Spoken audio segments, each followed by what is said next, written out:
ನೋಡಿ, ಈಗ ಕಲಿತಾರಂತ ಪ್ರೋಗ್ರಾಮ್ ಬಂದು ಬೈನರಿ ಸರ್ಚ್ ಆಗಿರುತ್ತೆ. ಬೈನರಿ ಸರ್ಚ್ ಅಂತಂದ್ರೆ ಏನು? ಇಲ್ಲಿ ಒಂದು ಅರೇನ ಕೊಟ್ಟಿದ್ದಾರೆ 10 to 50 ತನಕ. ಇದರಲ್ಲಿ ಒಂದು ಎಲಿಮೆಂಟ್ ನ ಹುಡುಕೋದು. ಹಾಗಾದ್ರೆ ಲೀನಿಯರ್ ಸರ್ಚ್ಗೂ ಬೈನರಿ ಸರ್ಚ್ಗೂ ಡಿಫ್ರೆನ್ಸ್ ಏನು ಅಂತ ಹೇಳಿದ್ರೆ, ಬೈನರಿ ಸರ್ಚ್ ಅಲ್ಲಿ ಕೊಡುವಂತಹ ಎಲ್ಲಾ ಅರೇ ಎಲಿಮೆಂಟ್ಗಳು ಅಸೆಂಡಿಂಗ್ ಅಥವಾ ಡಿಸೆಂಡಿಂಗ್ ಆರ್ಡರ್ ಅಲ್ಲೇ ಇರಬೇಕು, ಬೇರೆ ಆರ್ಡರ್ ಅಲ್ಲಿ ಇರೋ ಹಾಗಿಲ್ಲ. ಸೊ ಹಾಗಾಗಿ ಇಲ್ಲಿ ನಾನು 10 to 50 ತನಕ ಅಸೆಂಡಿಂಗ್ ಆರ್ಡರ್ ಅಲ್ಲೇ ಬರ್ಕೊಂಡಿದ್ದೀನಿ. ಇದು ಯಾವ ರೀತಿ ಕೆಲಸ ಮಾಡುತ್ತೆ ಅಂತ ಹೇಳಿದ್ರೆ, ಈಗ ನಾನು ಯಾವ ಐಟಮ್ ನ ಹುಡುಕ್ತಾ ಇದ್ದೀನಿ. ಫಾರ್ ಎಕ್ಸಾಂಪಲ್, ಈಗ ನಾನು 40 ಈ ಲಿಸ್ಟ್ ಅಲ್ಲಿ ಹುಡುಕ್ತಾ ಇದ್ದೀನಿ ಅಂತ ಅನ್ಕೊಳ್ಳಿ. 40 ಲಿಸ್ಟ್ ಅಲ್ಲಿ ಇದೆಯಾ ಇಲ್ವಾ ಅಂತ ತಿಳ್ಕೊಳ್ಳೋದಕ್ಕೆ ನಾವೇನ್ ಮಾಡ್ತೀವಿ, ಇಡೀ ಅರೆಯಲ್ಲಿ ಮಿಡ್ ಎಲಿಮೆಂಟ್ ನ ಸೆಲೆಕ್ಟ್ ಮಾಡ್ಕೋತೀವಿ. ಮಿಡ್ ಎಲಿಮೆಂಟ್ ಯಾವುದು? 30 ಇದೆ. ನಾನ್ ಹುಡುಕ್ತಾ ಇರುವಂತಹ ನಂಬರ್ 30ಗಿನ್ನ ಗ್ರೇಟರ್ ಆಗಿದ್ರೆ ಡೌನ್ವರ್ಡ್ಸ್ ಅಲ್ಲಿ ಸರ್ಚ್ ಮಾಡುತ್ತೆ, ಲೆಸ್ಸರ್ ಆಗಿದ್ರೆ ಅಪ್ವರ್ಡ್ಸ್ ಅಲ್ಲಿ ಸರ್ಚ್ ಮಾಡುತ್ತೆ. ಇಡೀ ಅರೆಯಲ್ಲಿ ಇದು ಅರ್ಧ ಭಾಗ ಮಾತ್ರ ಸರ್ಚ್ ಮಾಡುತ್ತೆ. ಹಾಗಾಗಿ ಬೈನರಿ ಸರ್ಚ್ ನ ನಾವು ಫಾಸ್ಟೆಸ್ಟ್ ಸರ್ಚಿಂಗ್ ಟೆಕ್ನಿಕ್ ಅಂತಲೂ ಸಹ ಹೇಳ್ತೀವಿ. ಈಗ ಇಲ್ಲಿ ಬರೋಣ, import Java dot util dot scanner ತಗೊಂಡಿದೀವಿ ಇಲ್ಲಿ. So binary search class name ಇದೆ, ಪಬ್ಲಿಕ್ ಸ್ಟಾಟಿಕ್ ವಾಯ್ಡ್ ಮೆನು ಬರೋಣ. ಒಂದು ಸ್ಕ್ಯಾನರ್ ನ ಇಲ್ಲಿ ಡಿಕ್ಲೇರ್ ಮಾಡ್ಕೊಂಡಿದೀವಿ ಇನ್ಪುಟ್ ಮಾಡೋದಕ್ಕೆ. Array is equal to new int 5 ಅಂತ ಹೇಳಿದ್ರೆ ಒಂದು ಅರೇ ಕ್ರಿಯೇಟ್ ಆಯ್ತು. 5 ಮೆಮೊರಿ ಬ್ಲಾಕ್ ಇದಕ್ಕೆ ಕ್ರಿಯೇಟ್ ಆಗಿರುತ್ತೆ. ಲೋ ವ್ಯಾಲ್ಯೂ 0 ಇದೆ, ಹೈ ವ್ಯಾಲ್ಯೂ 4 ತಗೊಂಡಿದೀವಿ. ಮಿಡ್ ಮತ್ತೆ ಫ್ಲಾಗ್ ಇಸ್ ಈಕ್ವಲ್ ಟು 0 ಅಂತ ಹೇಳಿ ಡಿಕ್ಲೇರ್ ಮಾಡಿದೀವಿ. ಇಲ್ಲಿ ಬಂದು ಎಂಟರ್ 10 ಬೇಡ, 10 ತುಂಬಾ 10 ತಗೊಳುತ್ತೆ, 5 ಮಾಡೋಣ. ಎಂಟರ್ 5 ಸಾರ್ಟೆಡ್ ನಂಬರ್ಸ್ ಅಂತ ಹೇಳಿ ಒಂದು ಮೆಸೇಜ್ ಕೊಡೋಣ. ಇಲ್ಲಿ ಬಂದು 5 ವ್ಯಾಲ್ಯೂನ ಇನ್ಪುಟ್ ಮಾಡ್ಕೊಳ್ಳೋದಕ್ಕೆ ಫಾರ್ ಲೂಪ್ ನ ಯೂಸ್ ಮಾಡಿ array of 5 is equal to S C dot next int ಅಂದ್ರೆ 5 ಟೈಮ್ಸ್ ಇದು ಲೂಪಿಂಗ್ ಆಗುತ್ತೆ. ಲೂಪಿಂಗ್ ಆದಾಗ ಇದರಲ್ಲಿ ವ್ಯಾಲ್ಯೂಸ್ ಗಳನ್ನ ಈ ರೀತಿ ನಾವು 10, 20, 30, 40, 50 ಅಂತ ಹೇಳಿ ಸ್ಟೋರ್ ಮಾಡ್ತೀವಿ. ಇದು ಅರೇನ ಇನ್ಪುಟ್ ಪ್ರೊಸೆಸ್ ಆಗಿರುತ್ತೆ. ಹಾಗೆ ಯಾವ ರೀತಿ ಇದು ಸರ್ಚಿಂಗ್ ಪ್ರೊಸೆಸ್ ನ ಮಾಡುತ್ತೆ ಅನ್ನೋದನ್ನ ನೋಡೋಣ. ಇಲ್ಲಿ ಒಂದು int item is equal to S C dot next int ಅಂತ ಹೇಳಿದ್ರೆ, ಈಗ ಐಟಮ್ ನಾವು ಏನ್ ಕೊಟ್ಟಿದೀವಿ ಅಸ್ಯೂಮ್ ಮಾಡ್ಕೊಳ್ಳೋಣ, 40 ಕೊಟ್ಟಿದೀವಿ ಅಂತ ಅಸ್ಯೂಮ್ ಮಾಡ್ಕೊಳ್ಳಿ. ಇಲ್ಲಿ ಬನ್ನಿ, ಲಾಜಿಕ್ ಅನ್ನ ಚೆಕ್ ಮಾಡೋಣ. ಫಸ್ಟ್ ಲಾಜಿಕ್ ಏನ್ ಹೇಳ್ತಾ ಇದೆ, low less than or equal to high ಇದೆಯಾ ಅಂತ ಚೆಕ್ ಮಾಡೋಣ. ಇಲ್ಲಿ ನಾವು ಲೋ ವ್ಯಾಲ್ಯೂ ಏನ್ ಇಟ್ಕೊಂಡಿದೀವಿ 0, ಹೈ ವ್ಯಾಲ್ಯೂ ಏನ್ ಇಟ್ಕೊಂಡಿದೀವಿ 4. ನೋಡಿ, ಲೋ ಅಂದ್ರೆ 0, ಹೈ ಅಂದ್ರೆ 4. ಇದನ್ನ ಬಳಸ್ಕೊಂಡು ನಾವು ಮಿಡ್ ವ್ಯಾಲ್ಯೂನ ಫೈಂಡ್ ಔಟ್ ಮಾಡ್ಬೇಕು. ಮಿಡ್ ವ್ಯಾಲ್ಯೂ ಫೈಂಡ್ ಔಟ್ ಮಾಡಕ್ಕೆ ಇಲ್ಲಿ ಏನ್ ಮಾಡೋಣ, ಇಲ್ಲಿ ಬಂದ್ವಿ 0 ಲೆಸ್ ದಾನ್ 4 ಇದೆಯಾ ಅಂತ ಚೆಕ್ ಮಾಡೋಣ. Less than or equal to 4 ಇದೆಯಾ ಅಂತ ಚೆಕ್ ಮಾಡೋಣ. ಕಂಡೀಷನ್ ಟ್ರೂನಾ? ಎಸ್, ಟ್ರೂ ಆಗಿರುತ್ತೆ. ಈಗ ಇಲ್ಲಿ ಬರೋಣ, ಇಲ್ಲಿ ಬಂದು mid is equal to low plus high divided by 2 ಅಂತ ಹೇಳೋಣ. ಇಲ್ಲಿ ಕಮೆಂಟ್ ಅಲ್ಲಿ ಬರೀತೀನಿ ಇದನ್ನ.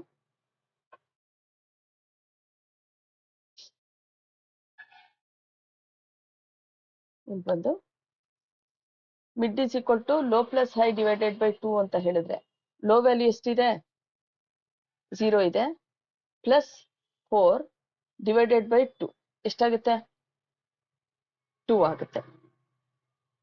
ಸೊ ಹಾಗಾದ್ರೆ ನಂಗೆ ಮಿಡ್ ವ್ಯಾಲ್ಯೂ ಎಷ್ಟಾಯ್ತು ನೋಡಿ, 2 ಆಯ್ತು. ಸೊ ಮಿಡ್ ವ್ಯಾಲ್ಯೂನ ನಾವಿಲ್ಲಿ ಫೈಂಡ್ ಔಟ್ ಮಾಡ್ಕೊಂಡ್ವಿ. ಮಾಡ್ಕೊಂಡಾದ ನಂತರ ಮತ್ತೆ ಇಲ್ಲಿ ಬರೋಣ, array of mid is equal to item. ನೋಡಿ, ಅರೇ ಅಂದ್ರೆ ಇದು, ಮಿಡ್ ವ್ಯಾಲ್ಯೂ ಅಂದ್ರೆ ಇದು. ಸೊ ಇದ್ರಲ್ಲಿರುವಂತಹ ವ್ಯಾಲ್ಯೂ 30 ಏನಿದೆಯೋ ಆ 30 ಬಂದು ಐಟಮ್ಗೆ ಈಕ್ವಲ್ ಆಗಿದೆಯಾ ಅಂತ ಚೆಕ್ ಮಾಡಿ. ಇಲ್ಲಿ ಬಂದು 30 ಇಸ್ ಈಕ್ವಲ್ ಟು ಐಟಮ್ ಅಲ್ಲಿ ಏನ್ ಕೊಟ್ಟಿದೀವಿ 40. ಕಂಡೀಷನ್ ಟ್ರೂ ಇದೆಯಾ? ಇಲ್ಲ. ಇಲ್ಲ ಅಂದ್ರೆ ನೆಕ್ಸ್ಟ್ ಬರೋಣ. ನೆಕ್ಸ್ಟ್ ಬಂದು ಇಲ್ಲೇನ್ ಮಾಡೋಣ, item less than a of mid ಇದೆಯಾ ಅಂತ ಚೆಕ್ ಮಾಡೋಣ. ಐಟಮ್ ಅಂದ್ರೆ ಎಷ್ಟು 40, ಎ ಆಫ್ ಮಿಡ್ ಅಂದ್ರೆ ಎಷ್ಟು 30. 40 ಲೆಸ್ ದಾನ್ 30 ಇದೆಯಾ? ಇಲ್ಲ. ಇದು ಸಹ ಕಂಡೀಷನ್ ಫಾಲ್ಸ್ ಆಗುತ್ತೆ. ಎಲ್ಸ್ ಬ್ಲಾಕ್ ಬರ್ತೀವಿ. ಎಲ್ಸ್ ಬ್ಲಾಕ್ ಬಂದು ಇಲ್ಲಿ low is equal to mid plus 1. ನೋಡಿ, ಮಿಡ್ ವ್ಯಾಲ್ಯೂ ಎಷ್ಟಿದೆ 2 ಇದೆ. ಇಲ್ಲಿ ಬಂದು low is equal to mid plus 1 ಅಂತ ಹೇಳಿದ್ರೆ 2 ಪ್ಲಸ್ 1 ಎಷ್ಟಾಗುತ್ತೆ 3 ಆಗುತ್ತೆ. ಆಯ್ತಾ? ಇದಾದ ನಂತರ ಏನ್ ಮಾಡ್ತೀವಿ, ಮತ್ತೆ ನಾವು ವೈಲ್ ಲೂಪ್ಗೆ ವಾಪಸ್ ಬರ್ತೀವಿ. ವೈಲ್ ಲೂಪ್ಗೆ ವಾಪಸ್ ಬಂದಾಗ ನೋಡಿ, ಈಗ ಲೋ ವ್ಯಾಲ್ಯೂ ಚೇಂಜ್ ಆಗಿದೆ. ಲೋ ವ್ಯಾಲ್ಯೂ ಎಷ್ಟಾಗಿದೆ 3 ಆಗಿದೆ. ಇಲ್ಲಿ ನೆಕ್ಸ್ಟ್ ಕಂಡೀಷನ್ ಚೆಕ್ ಮಾಡೋಣ, 3 less than or equal to 4 ಇದೆಯಾ ಅಂತ ಕಂಡೀಷನ್ ಚೆಕ್ ಮಾಡಿ. ಕಂಡೀಷನ್ ಟ್ರೂನಾ? ಎಸ್, ಟ್ರೂ ಇದೆ. ಟ್ರೂ ಇದ್ರೆ ಮತ್ತೆ ಇಲ್ಲಿ ಬರೋಣ. ಇಲ್ಲಿ ಬಂದು mid is equal to low plus high divided by 2 ಅಂತ ಹೇಳ್ತೀರಾ. ಲೋ ಅಂದ್ರೆ ಎಷ್ಟಪ್ಪ, ಈಗ 3 ಇದೆ. ಆಯ್ತಾ? 3 ಪ್ಲಸ್ 4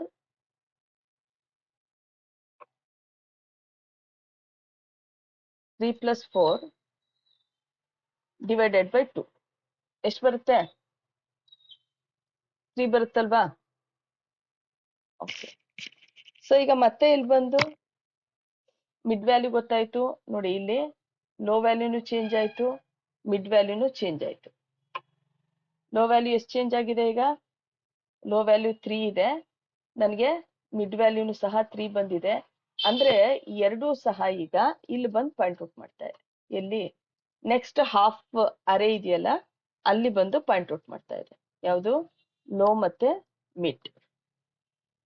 ಈಗ ಮತ್ತೆ ಇಲ್ಲಿ ಬರೋಣ. Array of mid is equal to item ಇದೆಯಾ ಅಂತ ಚೆಕ್ ಮಾಡೋಣ. ಅರೇ ಆಫ್ ಮಿಡ್ ವ್ಯಾಲ್ಯೂ ಎಷ್ಟಿದೆ? ಈಗ 3 ಇದೆ. ಥರ್ಡ್ ಲೊಕೇಶನ್ ಅಲ್ಲಿ ಏನಿದೆ ವ್ಯಾಲ್ಯೂ? 40 ಇದೆ. ಇಲ್ಲಿ ಬಂದು ನಾವೇನ್ ಚೆಕ್ ಮಾಡ್ತಾ ಇದ್ವಿ? 40 ಇಸ್ ಈಕ್ವಲ್ ಟು 40 ಇದೆಯಾ ಅಂತ ಚೆಕ್ ಮಾಡ್ತೀವಿ. ಇದೆಯಾ? Condition true. ಕಂಡೀಷನ್ ಟ್ರೂ ಆದ್ರೆ element found at position mid +1. ನಾವು ಜನರಲಿ ಹೇಳುವಾಗ 1 2 3 ಅಂತ ಕೌಂಟ್ ಮಾಡ್ತೀವಲ್ವಾ, ಅದಕ್ಕೆ ಮಿಡ್ +1 ಅಂತ ಕೊಟ್ಟಿರೋದು. ನಾವು ಹೇಳುವಾಗ 0 ಇಂದ ಯಾವ್ದನ್ನು ಕೌಂಟ್ ಮಾಡಲ್ಲ, 1 ಇಂದ ಕೌಂಟ್ ಮಾಡ್ತೀವಿ. ಹಾಗಾಗಿ ಮಿಡ್ +1 ಅಂತ ಕೊಟ್ಟಿರೋದು. Array is element found at position 4 ಅಂತ ಹೇಳಿ ಇಲ್ಲಿ ಡಿಸ್ಪ್ಲೇ ಆಗುತ್ತೆ. ಫ್ಲಾಗ್ 1 ಆದ ನಂತರ ಬ್ರೇಕ್ ಅಂತ ಹೇಳ್ತೀವಿ. ಬ್ರೇಕ್ ಅಂದ್ರೆ ವೈಲ್ ಲೂಪ್ ಇಂದ ಹೊರಗಡೆ ಬರ್ತೀರಾ. ವೈಲ್ ಲೂಪ್ ಇಂದ ಹೊರಗಡೆ ಬಂದು ಇನ್ ಕೇಸ್ ನನಗೆ ಎಲಿಮೆಂಟ್ ಸಿಕ್ಕಿದ್ರೆ ಮಾತ್ರ ಫ್ಲಾಗ್ 1 ಆಗುತ್ತೆ, ಸಿಕ್ಕಿಲ್ಲ ಅಂದ್ರೆ ಫ್ಲಾಗ್ 0ನೇ ಇರುತ್ತೆ.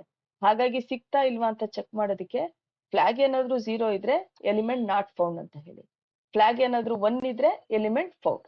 ಈಗ ಫಾರ್ ಎಕ್ಸಾಂಪಲ್ ನಾನು ಎಲಿಮೆಂಟ್ ನ 400 ಐಟಮ್ ನ 400 ಕೊಟ್ಟೆ ಅಂತ ಅನ್ಕೊಳ್ಳಿ. 400 ಎಂಟೈರ್ ಅರೇಯಲ್ಲಿ ನಮಗ್ ಸಿಗುತ್ತಾ? ಸಿಗೋದಿಲ್ಲ. ಸಿಗ್ಲೇ ಇಲ್ಲ ಅಂದಾಗ ಇನಿಷಿಯಲಿ ಫ್ಲಾಗ್ ನ ಏನಂತ ಡಿಕ್ಲೇರ್ ಮಾಡಿದೀವಿ? 0 ಅಂತ ಡಿಕ್ಲೇರ್ ಮಾಡಿದೀವಿ. ಇದೇನಾಗುತ್ತೆ? ಎಂಟೈರ್ ಲೂಪ್ ಮುಗಿಯುತ್ತೆ. ಲೂಪ್ ಮುಗಿದ್ರೂ ಸಹ ಇದು ನಂಗೆ ಸಿಗೋದಿಲ್ಲ. ಸಿಗದೆ ಇದ್ದಾಗ ಯಾವುದೇ ಕಾರಣಕ್ಕೂ ಈ ಕಂಡೀಷನ್ ಟ್ರೂ ಆಗೋದೇ ಇಲ್ಲ. ಟ್ರೂ ಆಗೋದೇ ಇಲ್ಲ ಅಂದ್ರೆ ಲೂಪ್ ಇಂದ ಹೊರಗಡೆ ಬಂದಾಗ ಫ್ಲಾಗ್ ವ್ಯಾಲ್ಯೂ 0 ಇರುತ್ತೆ. ಫ್ಲಾಗ್ ವ್ಯಾಲ್ಯೂ 0 ಇದ್ರೆ ಇಲ್ಲಿ ಬಂದು ಎಲಿಮೆಂಟ್ ನಾಟ್ ಫೌಂಡ್ ಅಂತ ಹೇಳಿ ನಮ್ಗೆ ಮೆಸೇಜ್ ನ ತೋರಿಸುತ್ತೆ. ಈ ರೀತಿ ನಾವು ಬೈನರಿ ಸರ್ಚ್ ನ ಮಾಡ್ತೀವಿ.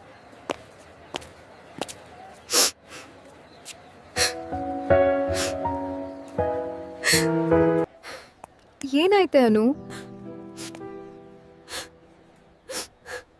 ಯಾಕೆ ಅಳ್ತಾ ಇದೀಯಾ? ಯಾಕೆ ಏನಾಯ್ತು? ಈ ಪ್ರೋಗ್ರಾಮಿಂಗ್ ಸಬ್ಜೆಕ್ಟ್ ನನಗೆ ಸರಿಯಾಗಿ ಅರ್ಥ ಆಗ್ತಿಲ್ಲ. ಎಕ್ಸಾಮ್ ಇನ್ನೂ 1 ಮಂತ್ ಕೂಡ ಇಲ್ಲ. ನಾನು ಎಕ್ಸಾಮ್ನಲ್ಲಿ ಫೇಲ್ ಆಗ್ಬಿಡ್ತೀನಿ ಕಣೆ. ಅಯ್ಯೋ ಅಷ್ಟೇನಾ? ನಮ್ ಮಂಡ್ಯದಲ್ಲೇ ಎಡಿಟ್ ಕಂಪ್ಯೂಟರ್ ಸೆಂಟರ್ ಇರುವಾಗ ಯಾಕೆ ಚಿಂತೆ ಮಾಡ್ತೀಯಾ? ಅಲ್ಲಿ ನಿನ್ಗೆ ಬೇಸಿಕ್ ಟು ಅಡ್ವಾನ್ಸ್ ಲೆವೆಲ್ ವರ್ಗೆ ಹೇಳ್ಕೊಡ್ತಾರೆ. ಎಕ್ಸಾಮ್ 1 ಮಂತ್ ಇದ್ರೂ ಔಟ್ ಬರೋ ಹಾಗೆ ಪ್ರಿಪೇರ್ ಮಾಡ್ತಾರೆ. Online mode and offline mode ನಲ್ಲೂ ಕ್ಲಾಸಸ್ ಮಾಡ್ತಾರೆ. ಹೌದಾ? ಸರಿ, ಹಾಗಾದ್ರೆ ಇವತ್ತೇ ಜಾಯ್ನ್ ಆಗ್ತೀನಿ. ಎಕ್ಸಾಮ್ಗೆ ಎಷ್ಟೇ ಕಡಿಮೆ ಸಮಯ ಇದ್ರೂ class 10th Java, PUC Python and degree subjects 100% perfect ಆಗಿ ಪ್ರಿಪೇರ್ ಮಾಡ್ತೀವಿ.